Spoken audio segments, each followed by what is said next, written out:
Good morning YouTube, good morning dear photographers. Today's topic is something I couldn't really find any information on YouTube, or at least not much. So today I'm going to explain, or let's say more or less, everyone has the problem with shooting film. You load a film, for example, you take something like a Kodak 400 Tri-X. It's an awesome film, but it has a speed of ISO 400. So, and if you shoot outside, I mean, there's no problem. And if you want to go low in the aperture, you can use an ND filter. Everyone knows how this goes. But what if I shoot 400 ISO outdoors, and then all of a sudden someone decides we go inside to have a coffee or to have whatever, a party or whatever? Then you are stuck with ISO 400. And that's an issue with film photography. So you can't switch the ISO like on a digital camera. But we have, at least I have, a good solution for that. And I will explain you how this works with development. So in this case, in my camera here, in the Minolta X700, I have a Berger Panchro 400. But my ISO is set to 800. And everyone will say, yeah, easy, you do push processing. So you develop differently and you get a push. But then I'm stuck with 800. Yeah, and that's the topic of today. So what I'm going to explain you is how to develop the film so you can shoot ISO 200, 400 and 800 on the same roll, or 400, 800 and 1600. Everything on the same roll, and you will get awesome images after developing the film. So what we need, and in this case I will use Ilfotec LC29. I will put it here. I will use also the Ilford stop bath, and I will use the Rapid Fix from Ilford as well. So that's the three chemicals I will use, because I did several tests with it. And I found out that with LC29 it works perfectly. So if you have a different developer, then maybe you need to try out. But if you have the same one, you can use straight what I'm going to tell you today. So what you will need else? You will need your developer tank with your spool. Then you will need some containers to mix your chemicals up, and your film, and maybe some, I don't know how to call it in English. And that's it. So you are going to be more or less doing the same development as you are used to, except for the time and chemicals we are going to go a little bit different. So once you took your film out of the camera, I don't have any film to develop right now, so I will show you just how to do it, and you can try by your own, but trust me, it's worth it. So you unload your film from the camera. You put it on the spool, like usually, nothing crazy. You put it on the spool, you put it inside your tank. I will do that quickly, just to show as detailed as possible how this works. So I'm not sure if you do a pre-wash, but in this case you will need to do it. So you take your developing tank, you open it up, and you fill your amount of chemicals. So for this one, for example, for this tank, it's for 135 film, you need 375 milliliters of chemicals or water, whatever.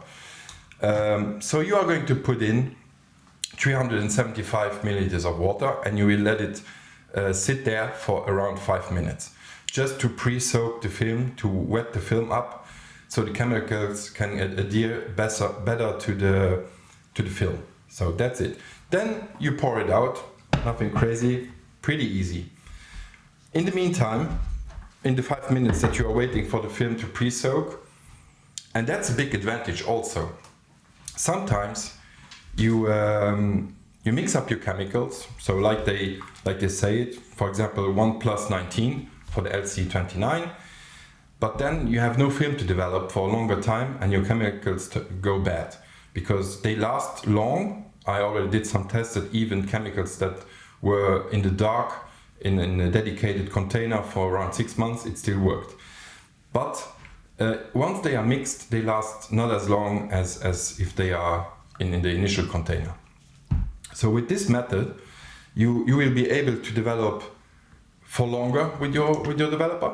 It will stay fresh longer, because all we need for the 375 milliliters that needs to go in, we're going to take a syringe or a small measuring cup.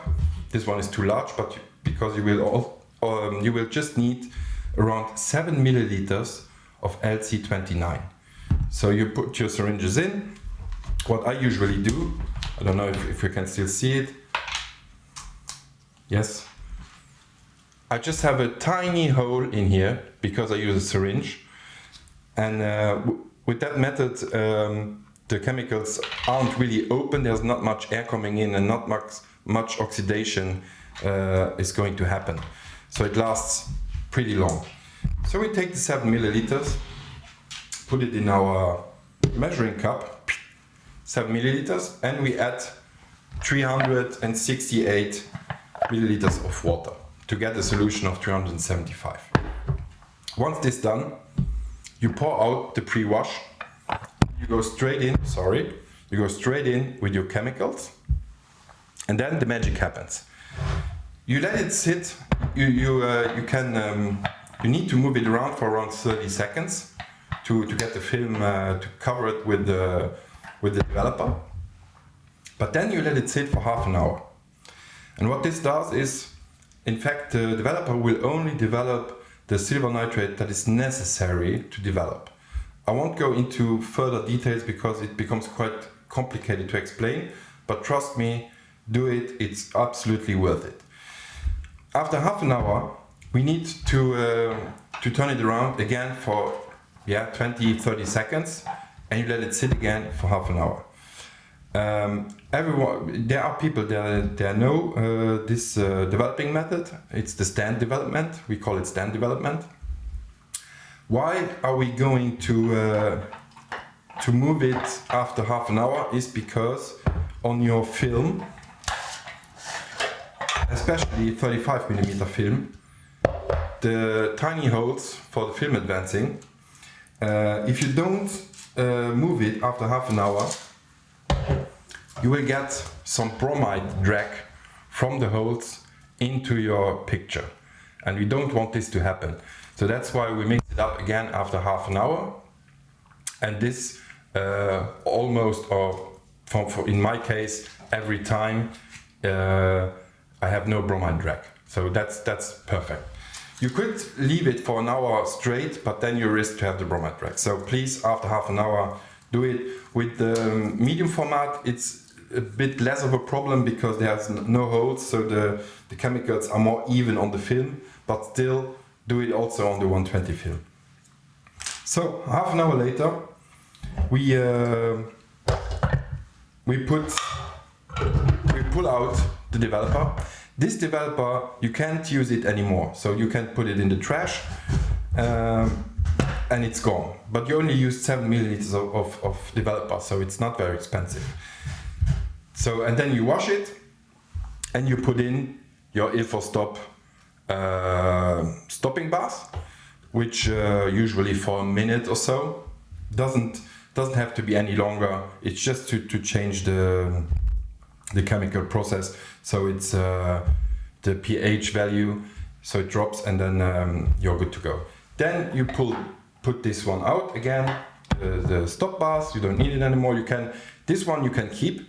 So if you have a pre-mixed solution, which is for this one 1+19, you can prepare it for a liter or whatever, and you can keep it. You just put it back in your container and you can use it again. You can use everything again except your developer. So then, once this is done, we are going to fix the film. And we are going to fix the film as usual. I just had to look if I'm grabbing the right container. Yeah, the Ilford Rapid Fix. But you can use any fixer that you have. For the fixing process, I will tell you one very useful trick. Sometimes I mix up a batch of Rapid Fixer, And I'm not sure after a while if it's still going to perform as it should. So to be sure that your film is fixed after usually 6 minutes, you fix it for 6 minutes. And if you want to be sure that 6 minutes is okay, you take your scissors and a little tiny piece from your film, you can just cut it like so.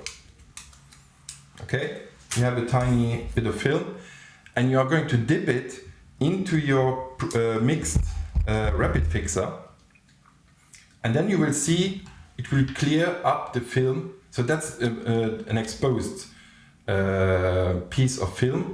So usually from the leader I cut a little bit because that's exposed. Then you drop it into your solution and you wait and you look at your watch.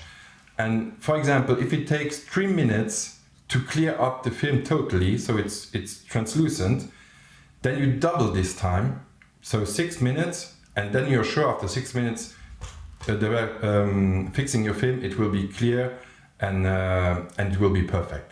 So you can test your fixer with this method, and that's something I learned from a good friend, which is doing a lot of film and wet plate collodion and all this stuff.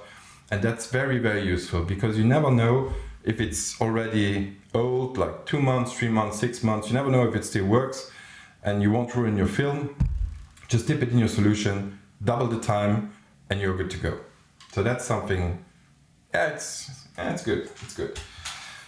So then we put in our fixer. We, like usual, we move it around every minute for 15-20 seconds. And once this is done, your film is ready to go out of the container.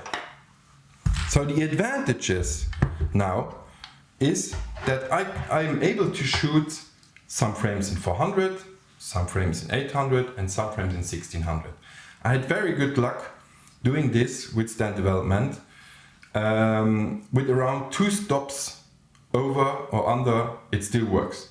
So if you go further, I won't do it. Then you need to process it usually like a normal push process. But if you're doing 2 stops, then you will be good to go and you will have every frame, so 1 in 400, 1 in 800, 1 in 1600. And you don't need to mix up a solution which is going bad after a while, so you only need 7 milliliters for one film. And yeah, that's almost it. It's very simple. The only drawback is that it takes a little bit more time. So it needs an hour to develop a film. Sometimes you're in a rush, you want to do it quickly. But something else, with stand development, you get a more, how I'm going to call that? The negative has more grayscale. So you get a better negative for doing darkroom prints because it's sometimes, I won't say it's less contrasty, but you get more steps in the black, gray and white than with standard development. Usually a Kodak Tri-X is a pretty contrasty film, and if I do a normal push process, sometimes it gets very contrasty, sometimes you like that, but for darkroom prints we want a more linear, dense negative, so the stand development is the better way to go. Yeah, that's already it. It's so simple. If you have any other further questions, just let me know. I will ask you your questions, but give it a try and let me know how it worked for you. But I'm at a point where in 99% of in the cases, I develop my films in stand development. Also, because sometimes I got films where there was no marking on from disposable cameras. And I wasn't sure what the time was to develop it. And in that case, with 1 hour, you will get your images. So you don't need to guess the times or whatever. It's always 1 hour. Nevertheless, if it's a ISO 100, 200, 400, 800, even if you're doing no push or pull processing, just a standard development, you can do it. And if you're not aware what type of film you have, with 1 hour you get a perfect negative.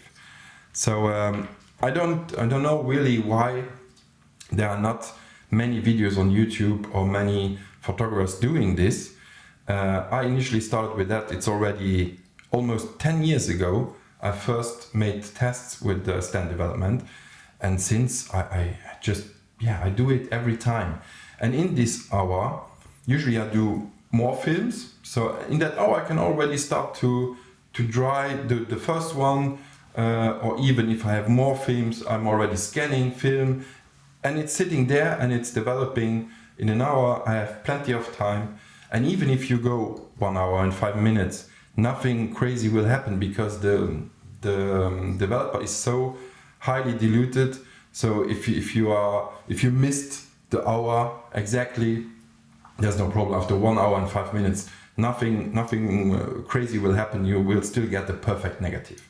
So you don't be as precise as with a 6-minute 30 development, where really you need to stick to the 6:30. Otherwise, you will get too dark or too bright negative. I really hope this will help you. Give it a try, please. Let me know in the comments how it worked for you. And just shoot 400, 800 on the same film, and you get some awesome negatives. So thank you for watching. See you in the next one. I don't know which one will be the next one. I think we are going for the 4x5 inch, maybe developing 4x5 inch, shooting some 4x5 inch, of course, and then let's go from there. Thank you for visiting my channel. See you soon, and bye bye.